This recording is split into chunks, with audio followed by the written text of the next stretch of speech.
گناہوں سے مجھ کو بچایا الہی، بری عادتیں بھی چھڑایا الہی، بری عادتیں بھی چھڑایا بادشاہ اپنے مصاحبوں کے ساتھ کسی باغ کے قریب سے گزر رہا تھا کہ اس نے دیکھا باغ میں سے کوئی شخص سنگریزے یعنی چھوٹے چھوٹے پتھر یا چھوٹے چھوٹے کنکر پھینک رہا ہے۔ ایک سنگریزہ خود اس کو بھی آ کر لگا۔ اس نے خدام کو دوڑایا کہ جا کر سنگریزے پھینکنے والے کو پکڑ کر میرے پاس لیا۔ چنانچہ خدام نے ایک گنوار کو حاضر کر دیا۔ بادشاہ نے پوچھا یہ سنگریزے تم نے کہاں سے حاصل کیے؟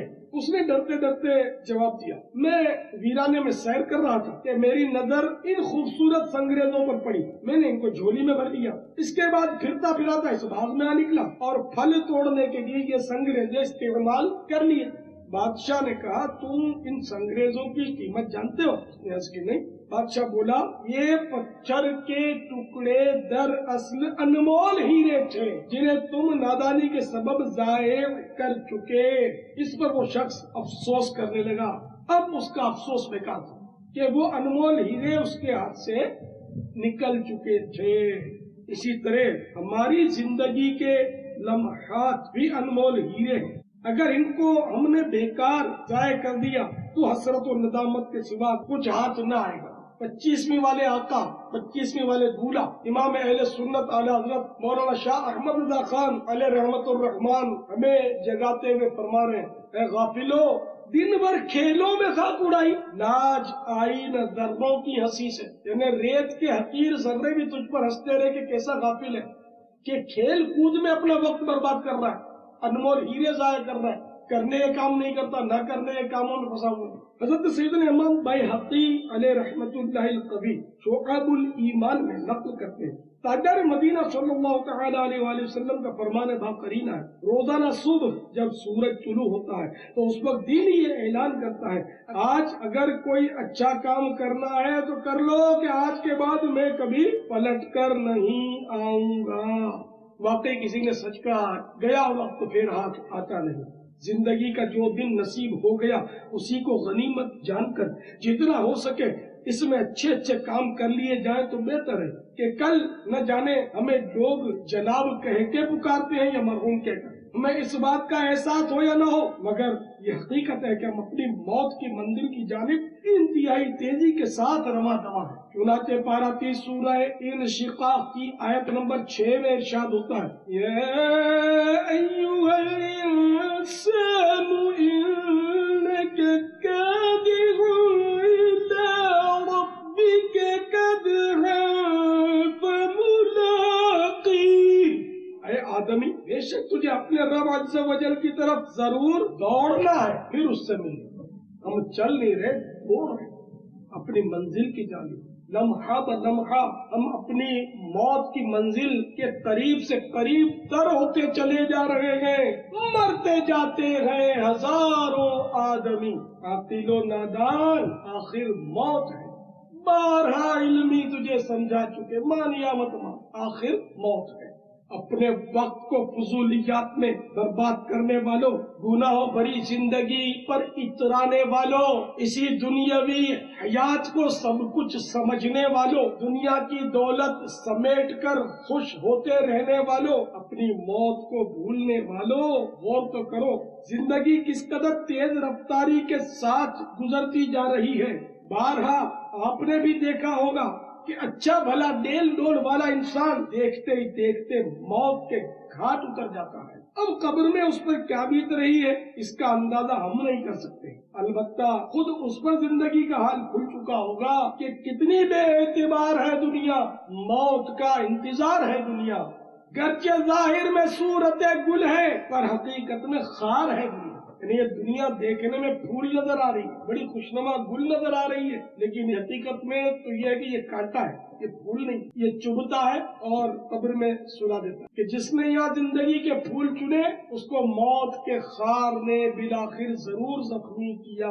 اے دنیا کے مال کے متوالو، جمع مال ہی کو اپنی زندگی کا مقصد وحید سمجھنے والوں، بلند و بالا عمارتیں تعمیر کرنے والوں، بڑے بڑے پلازے کھڑے کر کے خوب چرانے والوں، اپنے مال و دولت کے نشے میں جھومنے والوں، کہیں ایسا نہ ہو کہ رات بھلے چنگے سونے کے باوجود تمہیں اندھیری قبر میں ڈال دیا جائے۔ للہ غفلت کی نیند سے بیدار ہو جاؤ، جلدی جلدی اپنی آخرت کی تیاری کر لو۔ سنو سنو، اللہ تبارک و تعالی پارہ 17 سورۃ الانبیاء کی پہلی آیت میں ارشاد فرماتا ہے، ترجمہ کنز ایمان، لوگوں کا حساب نزدیک اور وہ غفلت میں منہ پھیرے ہیں، ایک جھونکے میں ہے، ادھر سے ادھر 4 دن کی بہار ہے دنیا۔ ہمیں اپنے وقت کی قدر پہچاننی ضروری ہے۔ فالتو وقت گزرنا کتنے بڑے نقصان کی بات ہے، وہ اس حدیث پاک سے سمجھیے۔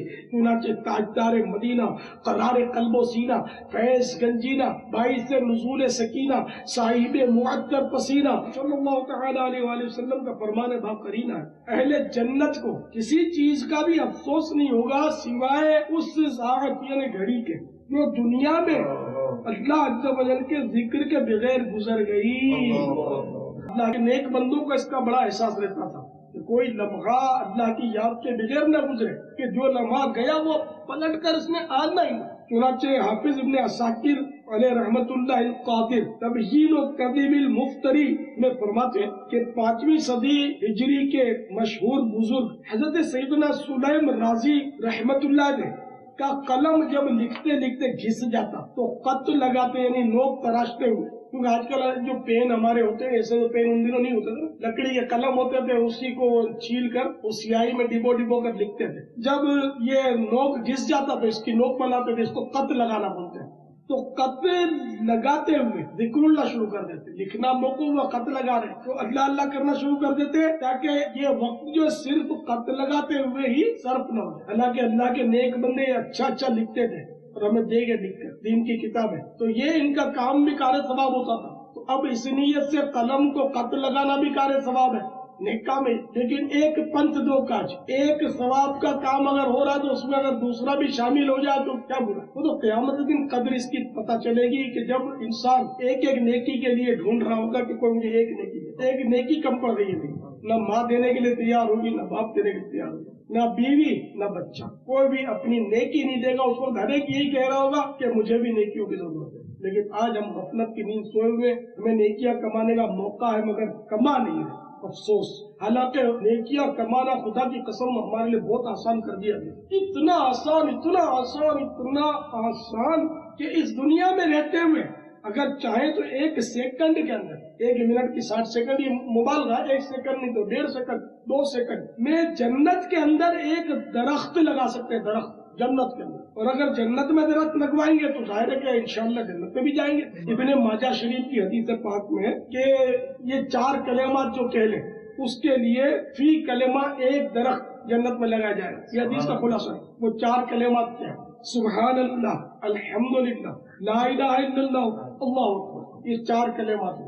اب یہ اگر 4 کلمات ہم بولیں گے تو 4 درخت جنت میں لگائے جائیں گے، اور اگر 4 میں سے 2 کہیں گے 2، 3 کہیں گے 3، 1 کہیں گے 1، نہیں کہیں گے نہیں، تو سبحان اللہ کہنے سے بھی جنت میں درخت لگایا جاتا ہے۔ اب دیکھیں یہ درخت کب لگے گا؟ جب ذکر اللہ کی نیت ہو، صرف داد دینے کے لیے، داد و تحسین کے لیے کہ کوئی چیز اچھی لگی اور پسند آ گئی، سبحان اللہ اتنی پیاری چیز، تو یہ ذکر اللہ نہیں ہے، یہ تو واہ واہ کا نا، واہ واہ مرحبا سبحان اللہ کتنی اچھی چیز۔ تو ہمیشہ یہ گرے سے باندھ دیجیے اپنی کہ ثواب اسی صورت میں ملے گا جبکہ اللہ کی رضا کی نیت ہے۔ اتفاق سے سبحان اللہ کہہ دیا تو یہ وہ ذکر اللہ نہیں ہے۔ تو یہ میں نے آپ کو جو 4 کلمات بیان کیے ہیں، اب اس کو کوشش کرنی ہے کہ جب جب موقع ملے تو پڑھتے رہے، سبحان اللہ، کبھی الحمدللہ، کبھی اللہ اکبر، کبھی لا الہ الا اللہ، تھوڑی دیر موقع مل گیا بیٹھے ہیں تو پڑھتے رہے، تو انشاءاللہ یہ جنت میں درخت لگتے رہے۔ اس میں وضو کرنا شرط نہیں، بس ثواب کی نیت ہونی چاہیے کہ میں ثواب کے لیے یہ پڑھ رہا ہوں، اللہ کی رضا کے لیے پڑھ رہا ہوں۔ یہ ضروری ہے. ذکرو درود ہر گھڑی ورد زبان رہے، میری فضول گوئی کی عادت نکال دو. گناہوں سے مجھ کو بچایا الہی، بری عادتیں بھی چھوڑایا الہی، بری عادتیں بھی چھوڑایا